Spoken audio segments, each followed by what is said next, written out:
Hey guys, welcome back my channel GK with Preeti. तो आपका इस चैनल में हम स्वागत करते हैं। अगर आप इस चैनल पर नए हो तो फटाफट इस चैनल को फॉलो कर दीजिए, यानी कि शेयर कर दीजिए, लाइक कर दीजिए, सब्सक्राइब भी जरूर करें। और वैसे आप हमारा फर्स्ट चैनल देख सकते हैं। तो यहाँ हम करेंगे स्टैटिक जीके, जो हम ऑलरेडी सीरीज चलाते थे, अब मैं फिर से कंटिन्यू करने जा रही हूँ बिकॉज आप लोग का एग्जाम बहुत पास आ रहा है। तो आइए स्टार्ट करते हैं और फटाफट जवाब दीजिए। इंटरनेशनल राइस रिसर्च इंस्टीट्यूट कहाँ है बताइए? Indonesia, Malaysia, Philippines, Thailand. चलिए, बहुत सही जवाब।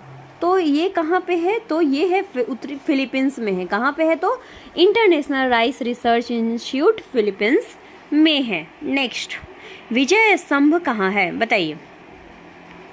विजय स्तंभ कहाँ है? आगरा, जयपुर, दिल्ली, चित्तौड़। चलिए, बहुत सही जवाब। तो विजय स्तंभ कहाँ है बता सकते हैं?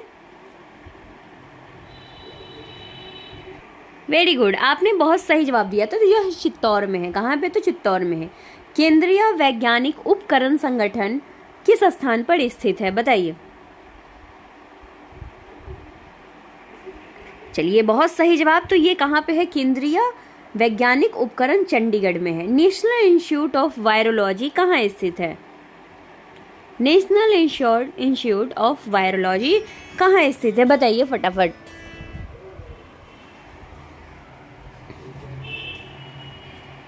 बहुत सही जवाब। तो नेशनल इंस्टीट्यूट ऑफ वायरोलॉजी ये कहाँ है? तो पुणे में स्थित है। चलिए नेक्स्ट, भारतीय विज्ञान संस्थान कहाँ पे स्थित है?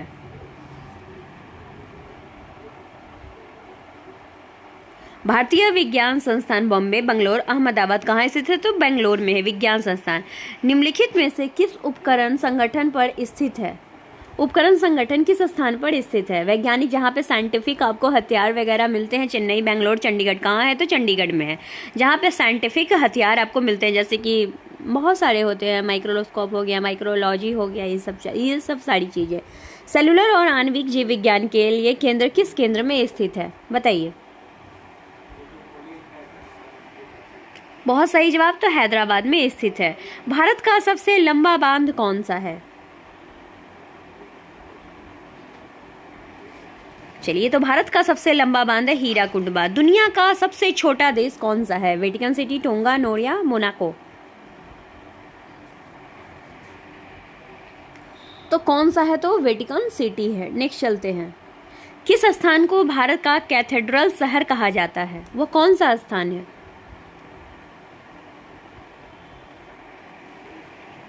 तो कैथेड्रल शहर भुवनेश्वर को कहा जाता है। निम्नलिखित में से किस शहर को भारत के इलेक्ट्रॉनिक शहर के रूप में जाना जाता है? मुंबई, गुड़गांव, हैदराबाद, बेंगलोर। बताइए।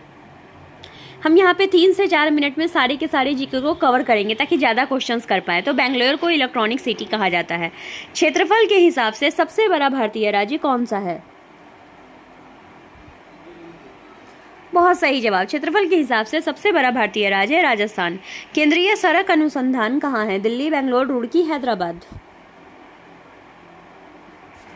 तो केंद्रीय सड़क संस्थान अनुसंधान है दिल्ली में। प्रसिद्ध विश्व अजंता की गुफाएं किस राज्य में स्थित है? बहुत सही जवाब। तो महाराष्ट्र में है। विक्रम साराभाई अंतरिक्ष केंद्र कहाँ पे स्थित है? पुणे, अहमदाबाद, श्रीहरिकोटा। तो विक्रम साराभाई तिरुवनंतपुरम में है। चलिए, इसी के साथ इसको हम यहीं पे समाप्त करते हैं। मिलेंगे नेक्स्ट वीडियो में। Thank you for watching us. Part 1 15 कर चुके हैं, अब ये हमारा है पार्ट 2। तो इसमें और नेक्स्ट करेंगे। भारत में सबसे ज़्यादा समय तक सेवारत मुख्यमंत्री कौन है? चिमन भाई पटेल, भजन लाल, हितेश्वर सिकैया, ज्योति बसु। बहुत सही जवाब। ज्योति बसु बहुत अत्यधिक तक सेवारत रहे थे। हवा महल किस राज्य में स्थित है? तो हवा महल कहाँ पे है? तो आप सभी जानते हैं, तो जयपुर में है। नेक्स्ट, भारतीय कैंसर अनुसंधान कहाँ स्थित है? चलिए, बहुत सही जवाब। तो भारतीय कैंसर संस्थान है मुंबई में। राष्ट्रीय अभिलेखागार आर्चिव्स किस में कहाँ स्थित है बताइए? नई दिल्ली, बॉम्बे, कलकत्ता, देहरादून। Very good. तो आर्चिव है ये कहाँ पे है? तो आर्चाइव आपको नई दिल्ली में। बुलंद दरवाजा कहाँ स्थित है? दिल्ली, बीजापुर, हैदराबाद, फतेहपुर सिकरी। बहुत सही जवाब। फतेहपुर सिकरी में है बुलंद दरवाजा। सबसे छोटी जनसंख्या वाला गणराज्य जनसंख्या वाला राज्य कौन सा है? सबसे छोटी जनसंख्या वाला राज्य है सिक्किम। राष्ट्रीय रक्षा अकादमी कहाँ स्थित है? तो राष्ट्रीय रक्षा अकादमी खड़कवासला में स्थित है। केंद्रीय खनन अनुसंधान कहाँ स्थित है? कटक, धनबाद, भावनगर, जमशेदपुर कहाँ स्थित है? बहुत सही जवाब, तो धनबाद में स्थित है। विजय घाट के किनारे क्या स्थित है बताइए? गंगा, यमुना, कावेरी, घाघरा। तो विजय घाट के नदी किस नदी के किनारे है? तो यमुना। नियाग्रा फॉल्स में क्या है? ऑस्ट्रेलिया है, दक्षिण अफ्रीका है, यूएसए है, यूके है।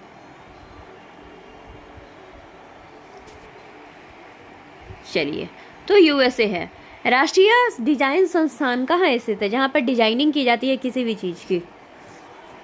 चलिए, बहुत सही जवाब, अहमदाबाद में है। राष्ट्रीय विज्ञान केंद्र कहाँ स्थित है? चलिए, तो नई दिल्ली में है। भारत का सबसे बड़ा और पुराना संग्रहालय किस राज्य तथा केंद्र शासित प्रदेश में स्थित है बताइए? सबसे पुराना और सबसे बड़ा संग्रहालय। वीडियो को पॉज कीजिए, आंसर दीजिए। पश्चिम बंगाल में है। Lakshmibai national college of physical education कहाँ स्थित है? तो ग्वालियर में। लक्ष्मीबाई का जनरली ग्वालियर में ही होता है। रेलवे स्टाफ कॉलेज कहाँ स्थित है?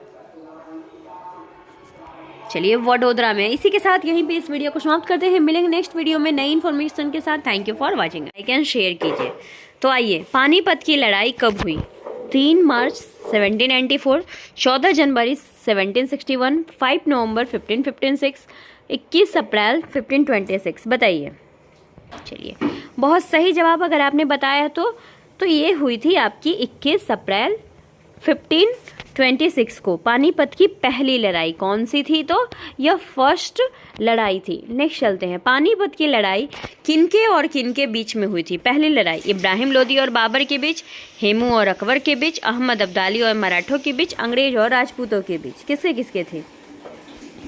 बहुत सही जवाब है। तो पानीपत की जो प्रथम थी हुई थी युद्ध, तो वो इब्राहिम लोदी और बाबर के बीच हुई थी। नेक्स्ट, पानीपत के लड़ाई के फलस्वरूप दिल्ली और आगरा में से निम्नलिखित में से किसका प्रभुत्व हो गया बताइए? अकबर का, बाबर का, हेमू का और आदिल शाह का बताइए। बहुत सही जवाब है।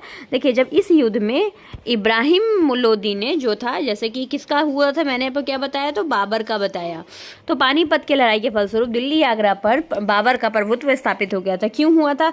इस युद्ध में जो इब्राहिम लोदी था वो रणभूमि में ही प्राण त्याग दिया था, और पानीपत के पहली लड़ाई के फलस्वरूप दिल्ली और आगरा पे बाबर का दखल हो गया, उसे भागा, जिससे क्या हो गया? भारत के मुगल वंश का प्रचलन हुआ। पानीपत की दूसरी लड़ाई कब संपन्न हुई बताइए? Very good. तो पानीपत की दूसरी लड़ाई 5 नवंबर 1556 को क्या हुई थी? संपन्न, यानी कि खत्म हुई थी। नेक्स्ट, पानीपत की दूसरी लड़ाई किनके किनके बीच हुई थी बताइए? एक मिनट।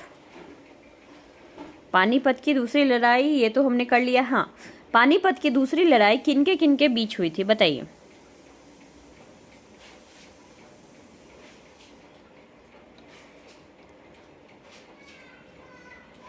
तो हेमू और अकबर के बीच हुई थी। किसके किसके बीच हुई थी? तो हेमू और अकबर के बीच हुई थी। पानीपत की दूसरी लड़ाई 5 नवंबर 1556 को हुई थी, और हेमू और किसके बीच हुई थी? अकबर की हुई थी, जिसमें क्या था? अफगान बादशाह आदिल शाह सूर शाह के योग्य हिंदू सेनापति जो थे, मंत्री हेमू, जो हिंदू सेनापति थे और मंत्री हेमू थे, और अकबर के, जिसमें क्या हो गया था? पिता हुमायूं से दिल्ली का तख्त पाया था। नेक्स्ट चलते हैं। पानीपत के दूसरी लड़ाई के फलस्वरूप दिल्ली और आगरा में से किसका प्रभुत्व हुआ बताइए? Very good. तो जाहिर सी बात है कि अकबर और हेमू के बीच हेमू तो हार गया, तो अकबर का हुआ था। नेक्स्ट चलते हैं। पानीपत की तीसरी लड़ाई कब हुई? चलिए, बहुत सही जवाब। तो पानीपत की तीसरी लड़ाई हुई थी 14 जनवरी 1761 में, यानी कि 1761 में पानीपत की तीसरी लड़ाई हुई थी। पानीपत थर्ड वार। पानीपत की तीसरी लड़ाई किनके किनके बीच में हुई थी? चलिए, तो पानीपत की तीसरी लड़ाई अहमद शाह अब्दाली और मराठा सेनापति के राव भाऊ के बीच हुई थी पानी से। और कब हुआ था? तो अभी तक मैंने बताया तो 1761 में हुआ था। 64 में बक्सर का युद्ध हुआ था। पानीपत की तीसरी लड़ाई के फलस्वरूप क्या परिणाम हुए थे? तो पानीपत की तीसरी लड़ाई के फलस्वरूप भारत में मराठों का प्रभुत्व क्या हो गया था? तो उठ गया था पूरी तरीके से। किस युद्ध ने बाबर को भारतीय मुगल राज्य साम्राज्य की नींव रखने में सक्षम बनाया?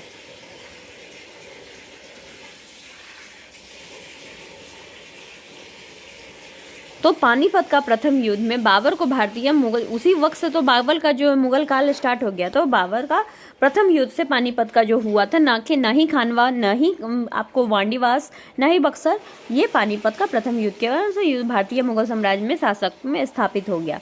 निम्नलिखित में से किस युद्ध में इब्राहिम लोदी की मृत्यु युद्ध के मैदान में ही हो गई थी? तो पानीपत के प्रथम युद्ध के दौरान क्या थे? इब्राहिम लोदी ने अपने रणभूमि में ही प्राण त्याग दिया था। चलिए नेक्स्ट, निम्नलिखित में से किस युद्ध में अकबर की सेना ने हेमू की आंख में तीर मारकर उसे घायल कर दिया, जिससे वह बेहोश हो गया? इस घटना युद्ध में जीत की ओर बढ़ रहे हेमू के हार का कारण बन गया। किसमें? Very good. तो पानीपत के द्वितीय युद्ध में इस तरीके की चीजें हुई थी। हेमू अपने सैन्य बल युद्ध में जीत की ओर बढ़ रहा था, लेकिन अकबर की सेना ने हेमू की आंख में तीर मारकर उसे घायल कर, जिससे वो क्या हो गया? बेहोश हो गया। अब घटना युद्ध की जीत की ओर बढ़ रहे हेमू के हार का कारण बन गई। इस तरीके से क्या हुआ? तो घोड़े के पीठ पर हुए संवादी को देखकर सेना में खलबली मच गई और भ्रम की स्थिति के कारण क्या हो गई? तो वो सबको लगा कि राजा मर गया, बट ऐसा कुछ था नहीं और इन्होंने अपने दिमाग से इस युद्ध को जीत लिया था। नेक्स्ट चलते हैं। किसने अफगान रोहिल्ला गठबंधन में शामिल होने का फैसला लिया, जो कि इस्लाम की सेना के रूप में जाना जाता है? बताइए।